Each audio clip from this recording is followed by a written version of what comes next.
Boa tarde a todos e a todas. Agradeço a vocês pela presença aí na nossa atividade de hoje.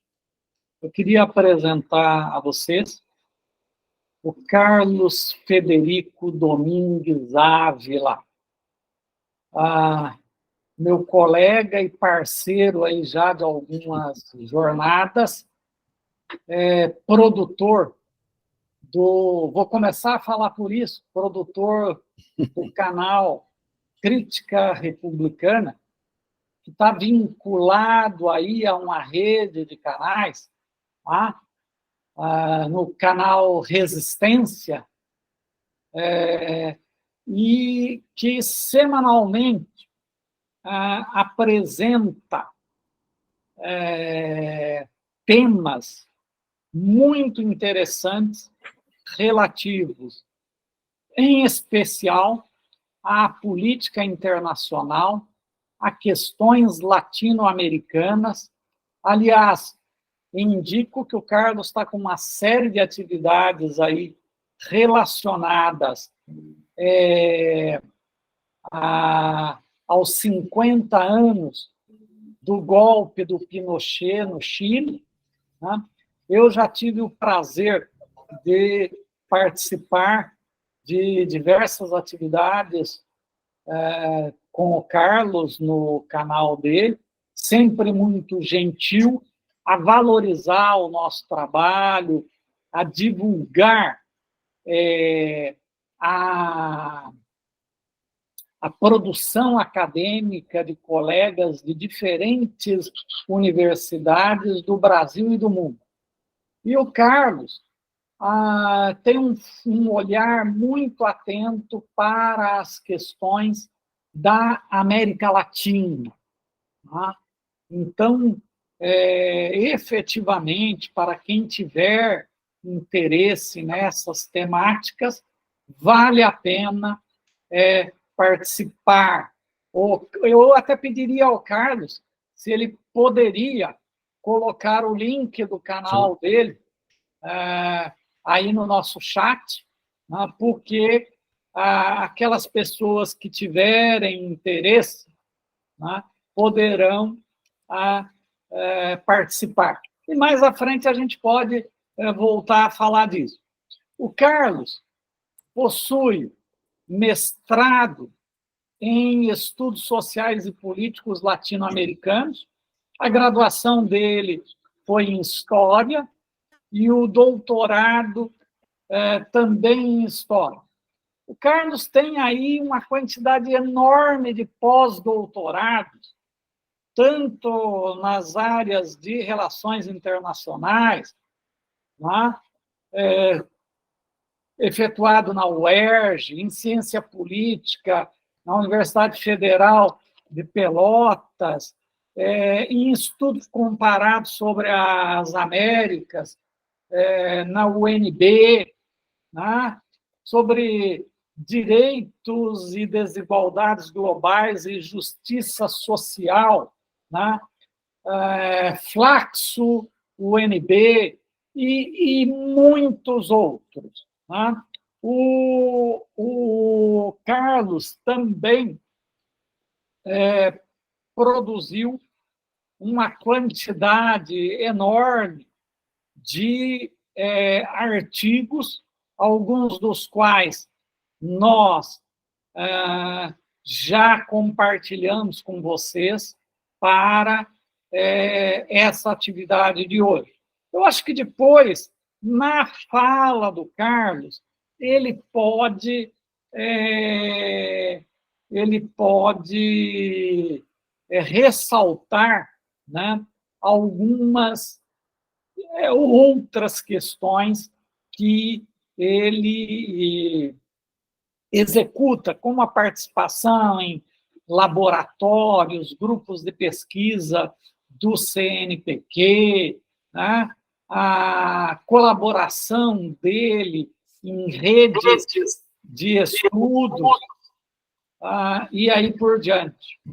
Então, Carlos, eu queria lhe agradecer pela presença, Então, agora eu vou iniciar a minha atividade, né?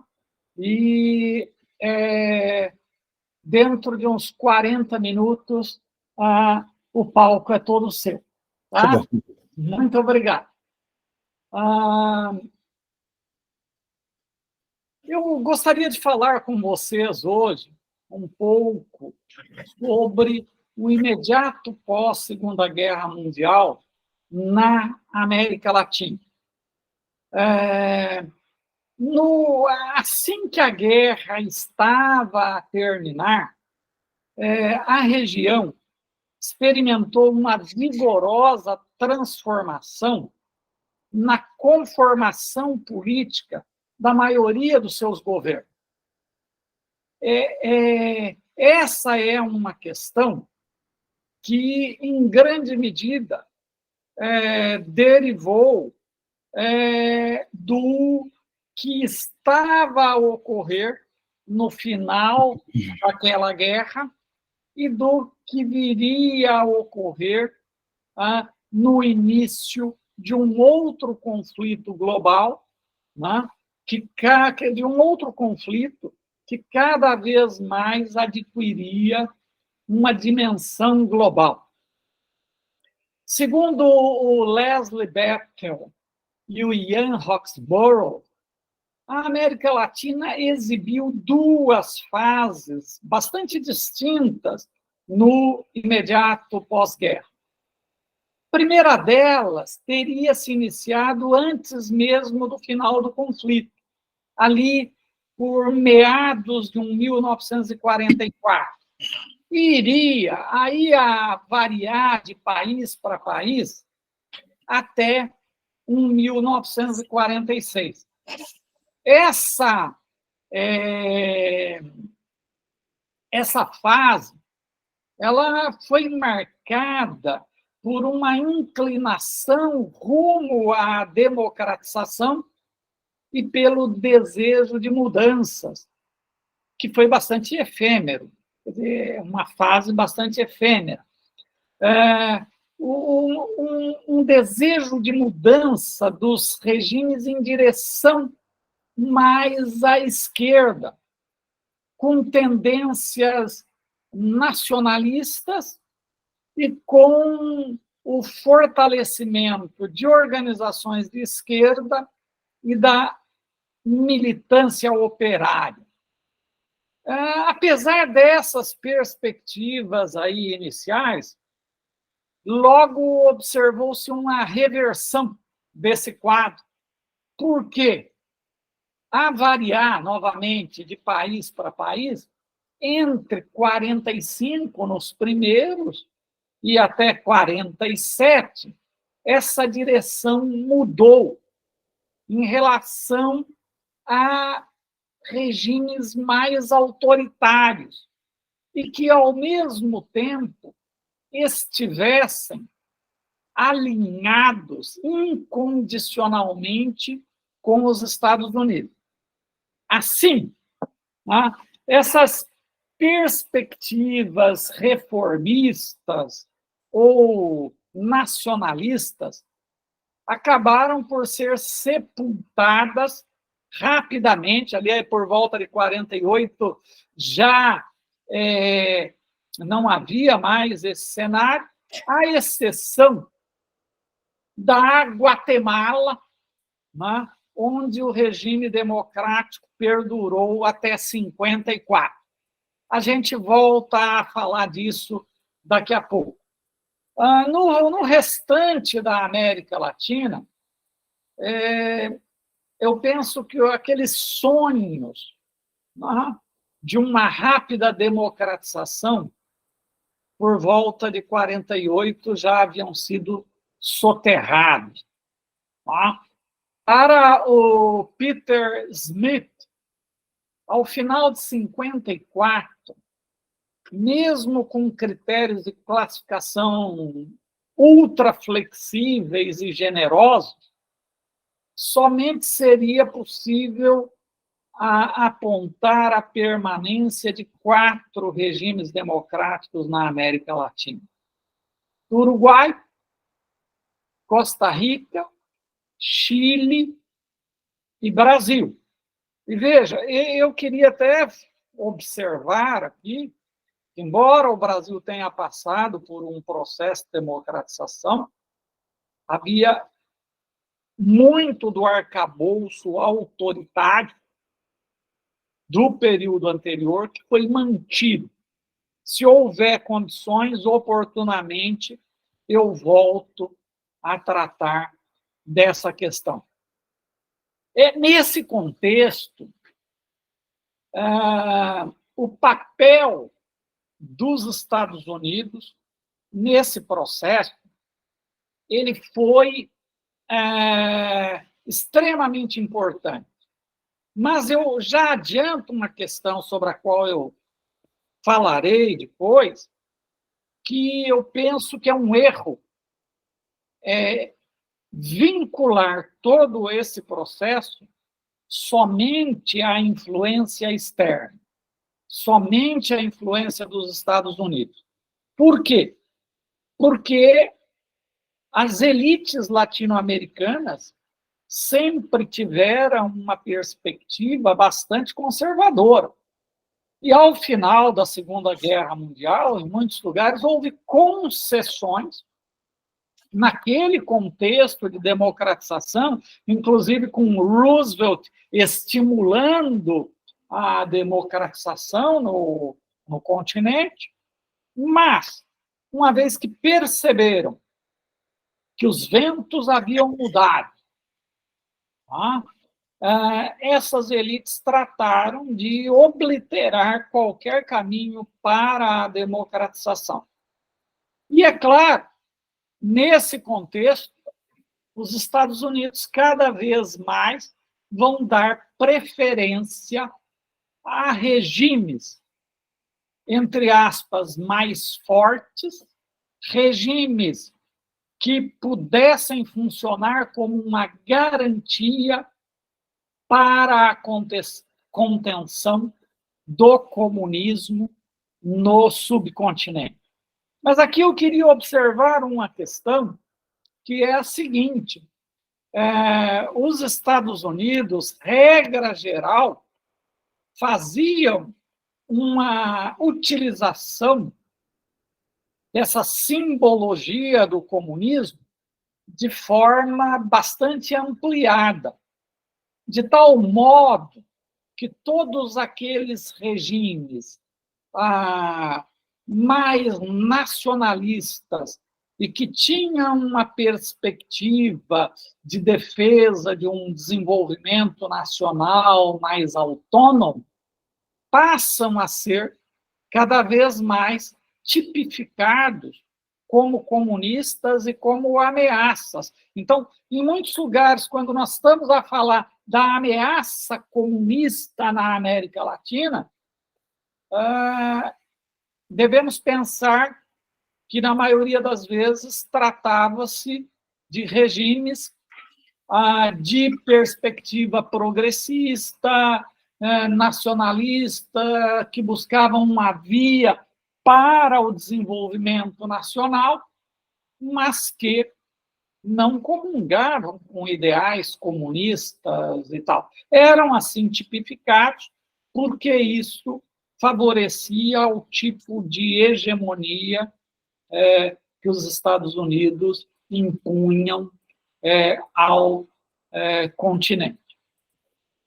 Em relação aos Estados Unidos, nesse período, se de um lado o foco era a contenção da União Soviética, em especial na Europa, e, na sequência, também procurava bloquear a possibilidade de acesso por parte dessa potência adversária aos recursos minerais, às fontes energéticas e ao trabalho qualificado da Eurásia. Por outro, os Estados Unidos trataram de garantir o seu controle sobre o chamado hemisfério ocidental. Em outras palavras, trataram de instituir aqui, na América, aí nós vamos falar do Alasca, Antártida chilena, né? Trataram de instituir aqui exatamente aquilo que condenavam a União Soviética por fazer na Europa Oriental. Condenaram a União Soviética por instituir uma esfera de influência fechada e trataram de fechar o hemisfério à influência de potências extracontinentais. Tá? Uma análise criteriosa desse processo cobra considerarmos as peculiaridades dos diferentes países latino-americanos, que envolvem um relacionamento bastante complexo com os Estados Unidos. Aqui, nós não temos tempo e condições de detalhar isso, mas é importante considerar que essa relação ela misturava, e eu enfatizo, ainda mistura, tá? Uma combinação de admiração, de desejo de se espelhar nesse outro aí que trilhou com sucesso o caminho do desenvolvimento e da prosperidade. Aqui eu ressalto, muitas vezes, às custas dos vizinhos, né? Mas, ao mesmo tempo, continha também uma revolta por parte de setores significativos dessas populações contra as ações imperialistas,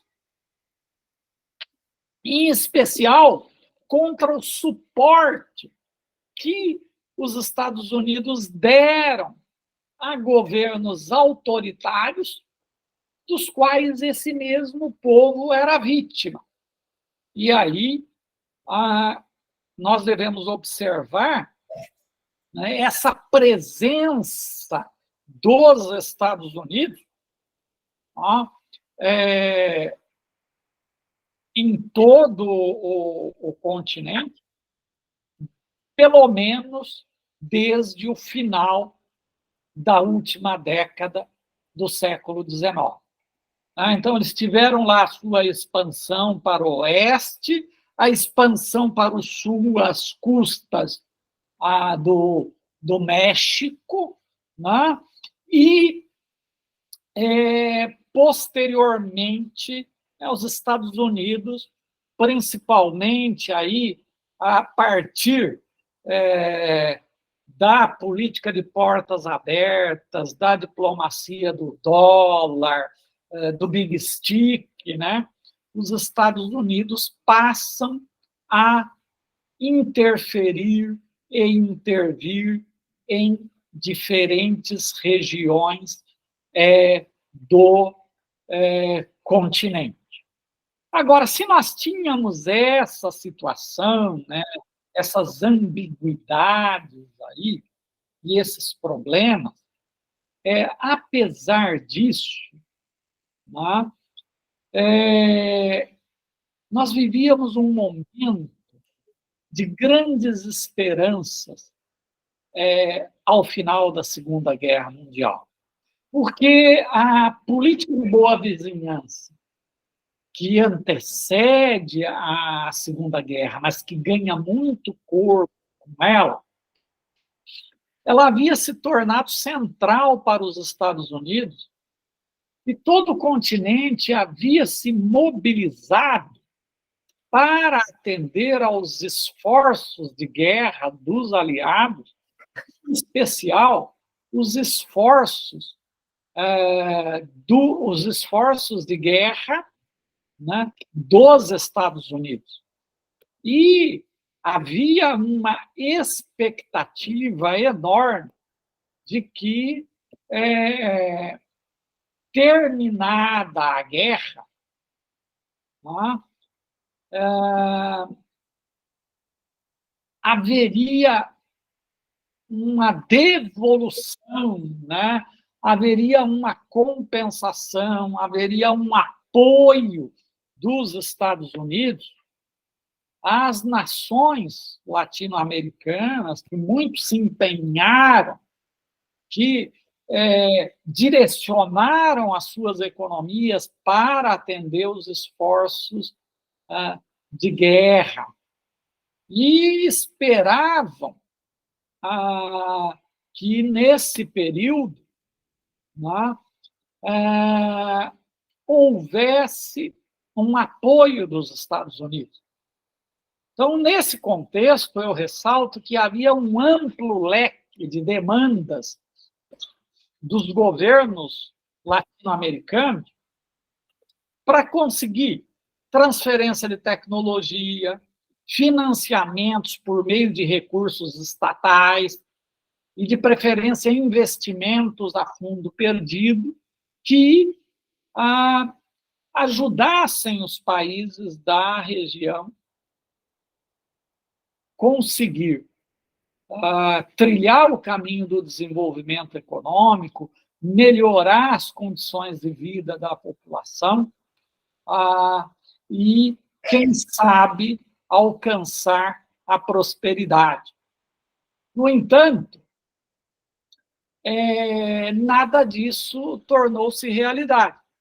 A perspectiva estadunidense era bem outra. Terminado o conflito, os Estados Unidos voltaram-se, primeiramente, para a Europa. Tá? E é perfeitamente possível entender isso, afinal, a Europa estava destroçada, havia um vácuo de poder político, havia fome, os recursos estavam todos destruídos, o parque industrial destruído, as cidades em situação caótica, e ou as potências vencedoras conseguiam chegar a um acordo mínimo, e, em especial, os Estados Unidos conseguiam dar suporte e financiar a reconstrução do continente, ou ele poderia emergir no caos. E aqui é importante pensarmos que nós temos, desde o início, projetos distintos de como tratar essa questão. De um lado, nós tínhamos uma União Soviética extremamente preocupada em criar um escudo protetor para impedir que o país fosse novamente invadido, como havia sido por Napoleão, em 1812, por ingleses e franceses na Guerra da Crimeia, por alemães na Primeira Guerra Mundial, por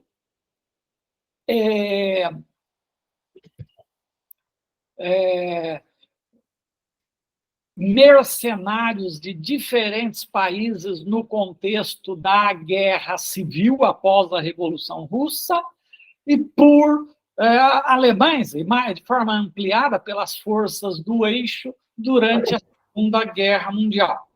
Então, a União Soviética entendia que era de fundamental importância constituir um escudo de nações amigas que garantissem a proteção.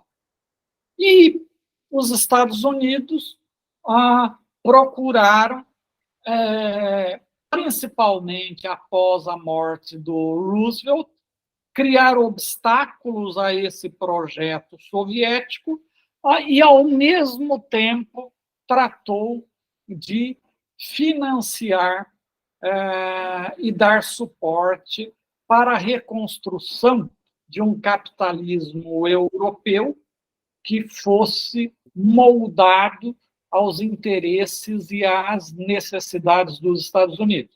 Aqui nós temos que reconhecer que capitais são finitos e que os Estados Unidos não teriam dinheiro para atender a todas as demandas.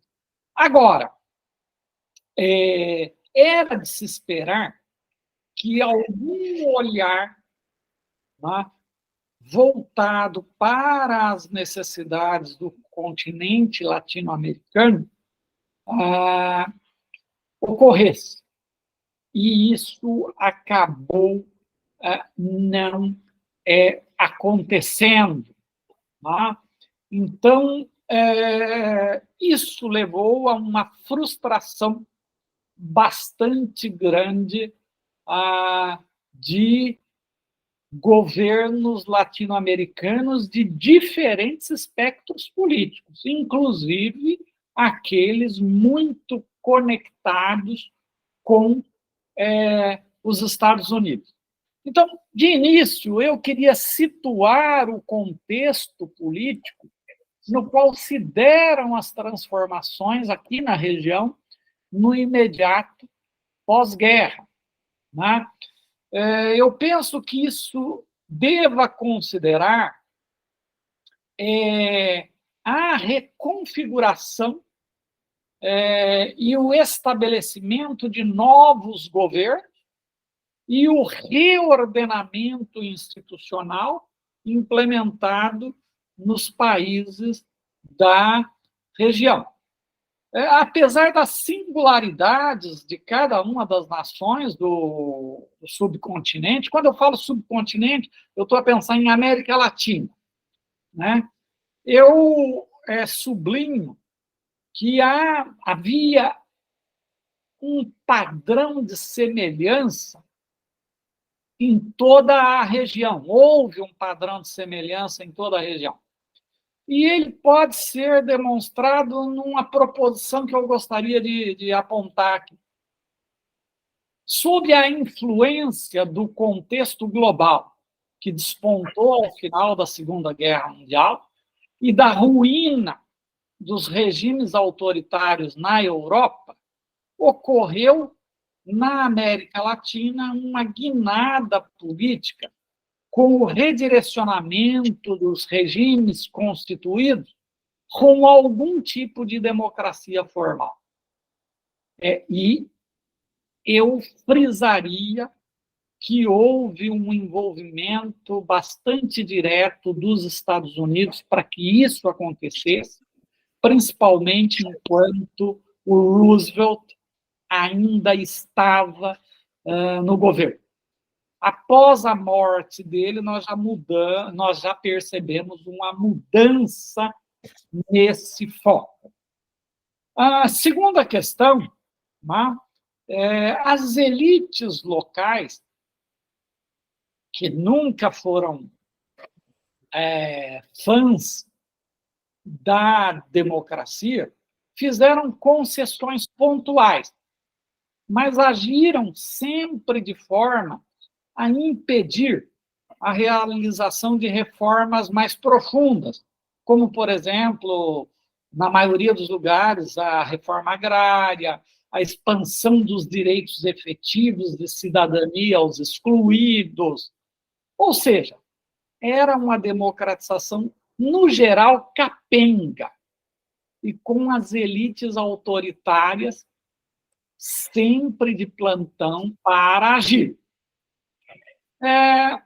Então, como esse processo de democratização havia se desenvolvido sob a influência, ou seja, sob os auspícios dos Estados Unidos, conforme os conflitos entre Estados Unidos e União Soviética foram se intensificando e começou a emergir um novo conflito global, que vai cada vez mais ganhar corpo, esse conflito vai desembocar no que nós conhecemos por Guerra Fria.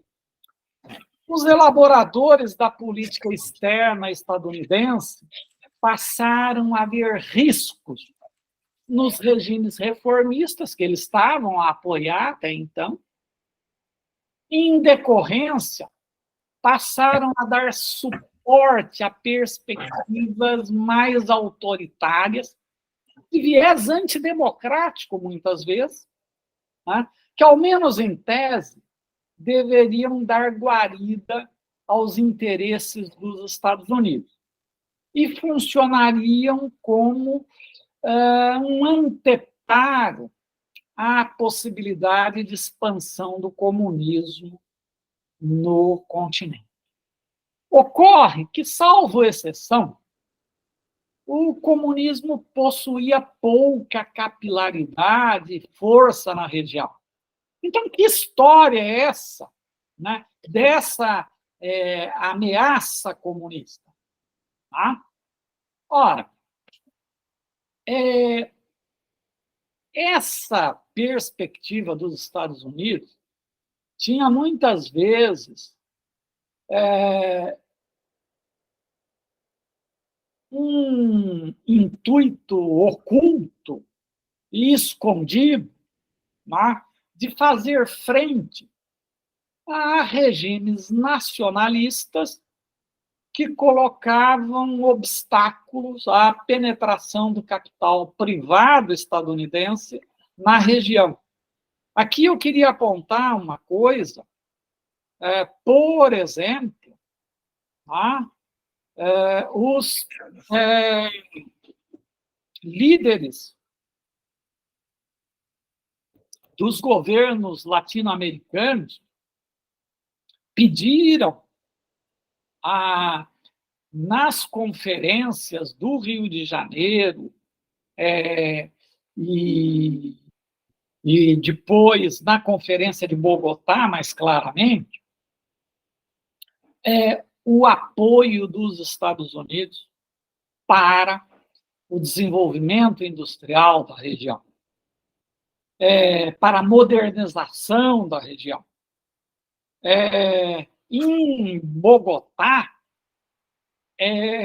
eles pediram um plano Marshall para a América Latina. Tá? E saíram frustrados daquele evento. Eu retomo essa questão posteriormente. Né? Então, isso tudo acabou por levar a frustrações na região. Como havia uma expectativa no imediato pós-guerra de avanços progressistas, e mesmo os setores sob influência comunista estavam a contribuir, a variar de país para país com seus governos,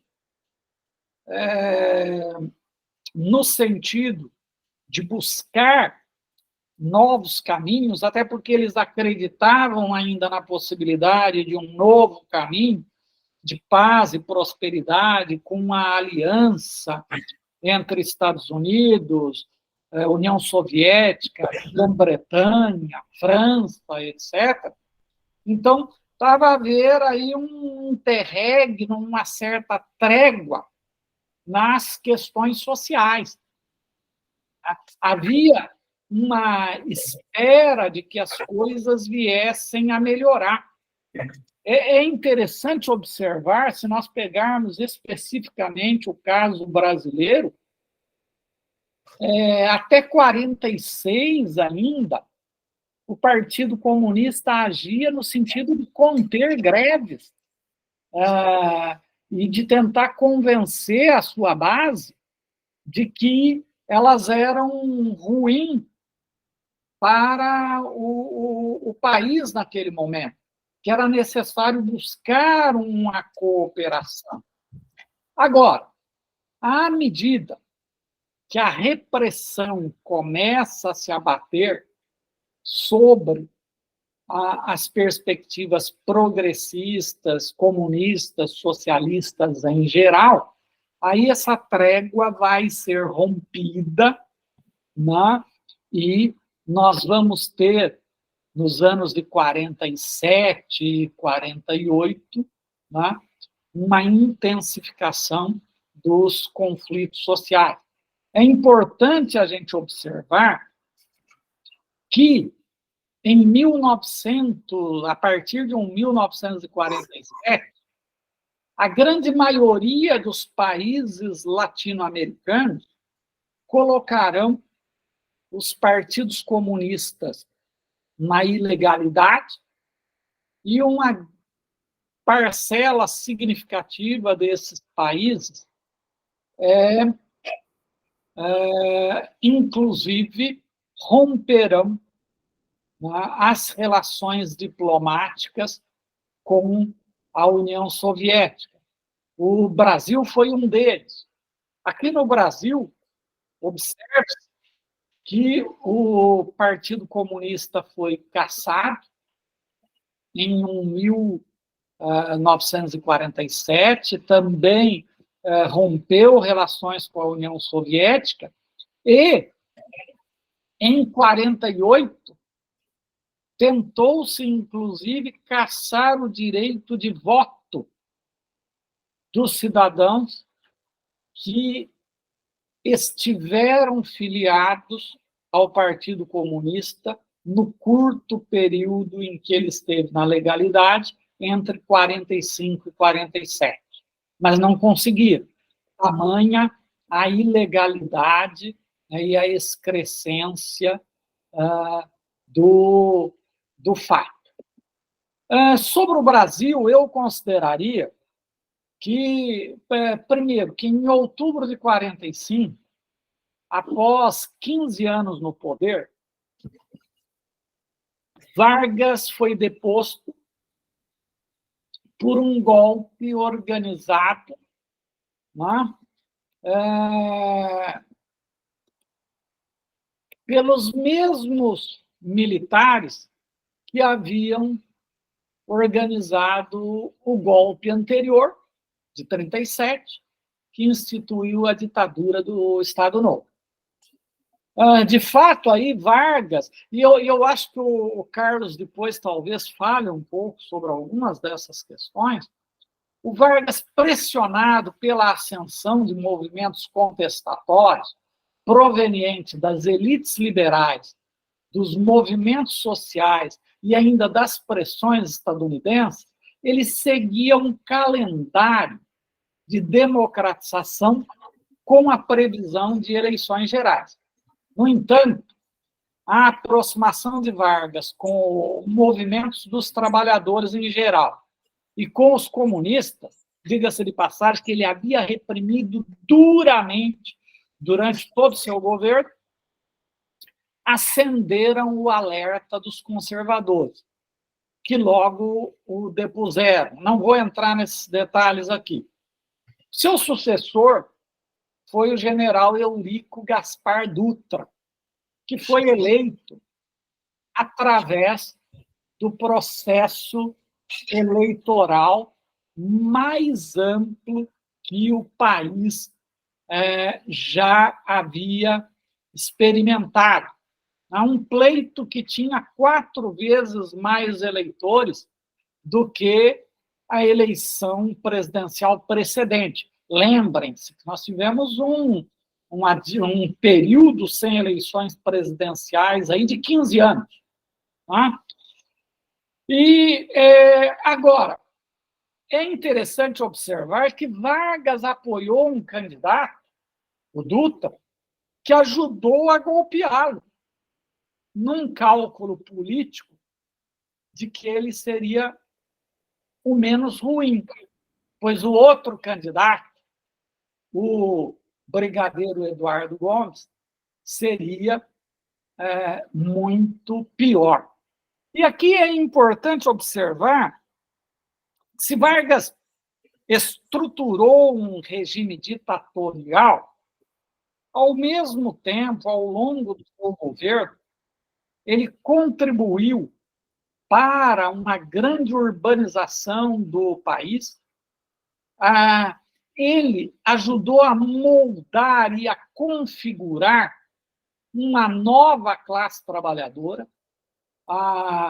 inclusive com objetivos muito claros de conter as lutas sociais que provinham do período anterior, mas, ao mesmo tempo, procurou garantir cidadania, embora com limitações, afinal, era uma ditadura, melhoria de padrões de vida e mesmo constituição de uma classe média. Né? E Vargas percebe, com a erosão da sua base de sustentação que o havia levado ao poder, que a aproximação com esses setores poderia ser extremamente benéfica a ele.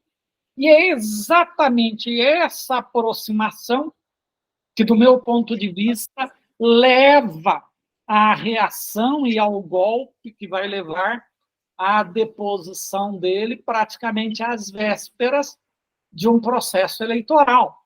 Por quê? Porque esses setores estavam alarmados com o crescimento de uma popularidade do Vargas, com o crescimento de um movimento que pedia a continuidade de Vargas no poder, o queremismo, que era apoiado por setores trabalhistas, comunistas, etc. e tal, e aí vão tratar de obliterar isso daí. Eu queria observar ainda, né, que esse processo eleitoral foi extremamente amplo e democrático, e, na sequência, nós tivemos uma constituinte, né, democrática, soberana, que aprova uma nova Constituição, mas aqui eu queria observar uma coisa. Aprova uma nova Constituição, mas mantém um arcabouço autoritário proveniente do Estado Novo, que o Dutra vai utilizar ao seu bel prazer para confrontar os movimentos sociais durante todo o seu governo. E aqui eu estou a trabalhar com 2 textos que eu escrevi sobre o assunto, um que se chama Ecos da Emergência da Guerra Fria no Brasil, que foi publicado na revista Diálogos, publiquei no início dos anos 2000, e outro que está no livro que eu organizei com Chico Carlos Teixeira da Silva, Relações Brasil-Estados Unidos, séculos 20 e 21. O Dutra vai adotar posturas tão truculentas em relação aos movimentos sociais que ele chega, em determinados momentos, a superar a violência contra os movimentos populares e sindicais, ele chega a superar o período do Estado Novo. Então, quando nós falamos que o Brasil tem um regime democrático aí entre 46 e 50, eu diria que é uma democracia restrita, uma democracia formal, no entanto, não há uma democracia social e as elites bloqueiam as principais reformas sociais que o país precisava. Aliás, esse é o grande caminho que vai desembocar lá nas crises de 53, 54, nas crises no processo de posse do Juscelino Kubitschek, na crise pré-golpe de 1964, e aí por diante. Mas eu não vou pagar essas questões aqui. Eu queria dizer que na Argentina, em 46, o Juan Domingo Perón foi eleito presidente, apesar da intervenção direta do embaixador dos Estados Unidos em Buenos Aires, o Sproul Braden. Braden atuou de forma ostensiva na campanha contra a candidatura de Perón, o que gerou tensões futuras nas relações entre os dois países. A intromissão dos Estados Unidos na Argentina não deve ser visto como um ato isolado. Como eu apontei aqui, isto acabava por ocorrer, né, em diferentes países da América Latina. O Perón enfrentou a pressão, inclusive conclamou o povo argentino a escolher entre o porco do Braden ou o patriota do Perón.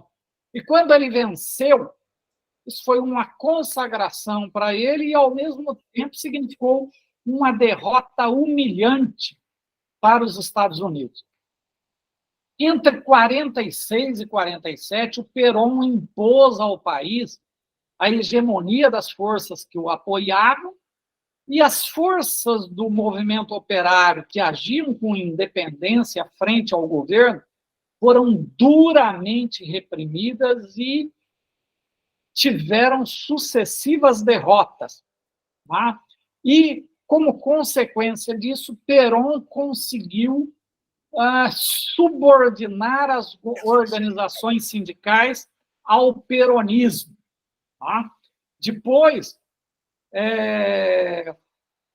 em paralelo, né, Perón amplia direitos sociais a grandes camadas da população, como, por exemplo, na Constituição de 49, onde ele vai ratificar os direitos políticos das mulheres, onde ele vai ampliar enormemente o direito ao voto, inclusive ele vai contar com o apoio das mulheres nessa sua base de sustentação, né, que vai mantê-lo no poder e que vai gerar uma tradição peronista na Argentina. Eu não tenho condições, não tenho tempo para discorrer muito sobre cada um dos casos onde houve golpe, não houve e tal, mas eu queria pegar um para finalizar aqui e passar a minha palavra ao meu ilustre convidado. Né? Eu queria falar um pouquinho do caso da Guatemala e depois, se o Carlos quiser me corrigir, fique à vontade. Eu queria observar que, já em 1953, o presidente Eisenhower autorizou uma operação, a PB Success, com o intuito de preparar uma ação militar com vistas à deposição do presidente democraticamente eleito da Guatemala, o Jacobo Arbenz Guzmán. Essa iniciativa não era nova, porque durante o governo de Truman, em 52, havia sido orquestrada outra operação com a finalidade muito semelhante, a PB Fortune, com a participação, inclusive, do ditador nicaragüense, Anastácio Somoza. Na documentação da CIA que eu acessei, foi desclassificada aí a partir de boa parte desses documentos, ali por volta de 97, 2000, há inclusive uma indicação para assassinar 58 pessoas. Infelizmente, os nomes, os documentos foram liberados, mas os nomes tarjados. Então, não é possível, esses documentos de 95, não é possível a gente saber se efetivamente essas pessoas foram ou não eliminadas. Né?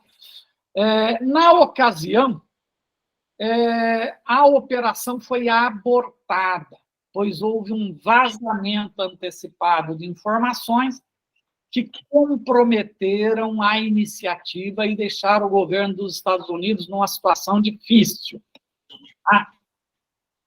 Não há na historiografia que trata do tema um consenso sobre o nível do envolvimento dos Estados Unidos no golpe que derrubou o presidente guatemalteco. Mas não há dúvidas quanto ao envolvimento do país naquele processo histórico. Há polêmicas no que se refere ao envolvimento da grande corporação estadunidense, o United Fruit Corporation, o FCO, naquele evento. E sobre se os Estados Unidos haveriam planejado a derrubada do Arbenz na defesa dos interesses da sua grande corporação, que seguramente era a maior empresa a atuar na Guatemala. É um estudioso do tema, o Stephen Streeter, ele afirma que não existem evidências de que os Estados Unidos houvessem agido para atender os interesses da United Fruit. Eu penso que, na ausência de provas irrefutáveis dessa relação de envolvimento, é possível se supor a dúvida. Todavia, eu queria levantar aqui algumas questões.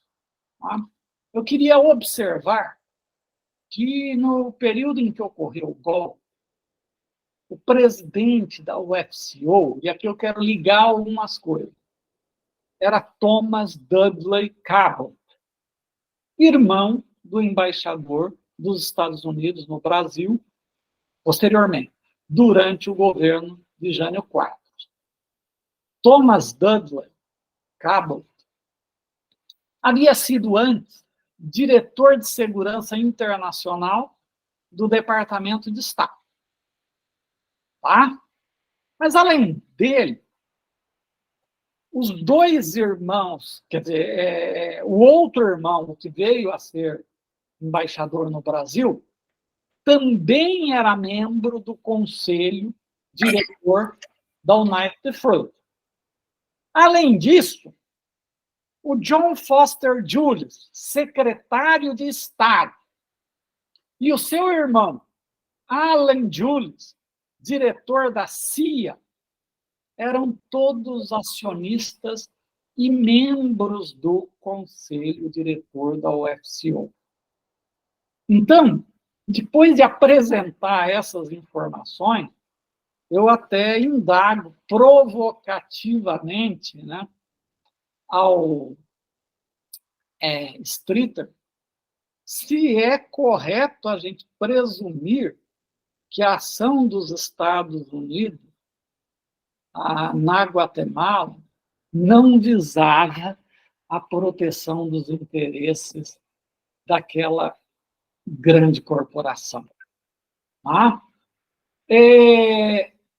Para agora concluir de fato, eu saio desse caso específico e queria indicar que, naquele contexto do pós-Segunda Guerra, os Estados Unidos afirmavam a necessidade de combater o expansionismo soviético e, ao mesmo tempo, a proliferação do ideário comunista.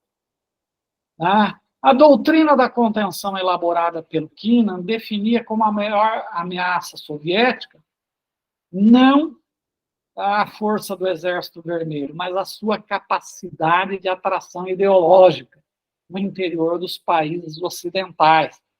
Então, o maior perigo não era militar, era essa capacidade de atração. E exatamente a partir dessa perspectiva, os Estados Unidos vão agir no mundo todo para conter a expansão do ideário comunista, mas, em grande parte, para conter a expansão de ideários nacionalistas também. Até porque, e esse é o último elemento que eu queria agregar aqui, quando nós nos voltamos para a questão colonial, no final da Segunda Guerra Mundial, nós vamos observar que, se Roosevelt considerava que havia que mudar essa situação, porque a dominação colonial ela não se coadunava com a política de portas abertas, que era central para os Estados Unidos, após a morte dele, Truman, em grande medida, via riscos de uma ruptura no pacto colonial ou na subordinação dessas áreas às metrópoles europeias, pois via nisso o risco de uma expansão comunista. Eu tenderia a dizer que, em grande medida, lideranças reformistas do mundo colonial vão acabar por se aproximar do comunismo quando veem as portas para a sua independência nacional fechadas, quando não conseguem o apoio para mudar, o apoio dos Estados Unidos para mudar essa situação. Isso vai levar à intensificação de conflitos na África e na Ásia. E toda essa questão vai influenciar aqui na América Latina também. Tá?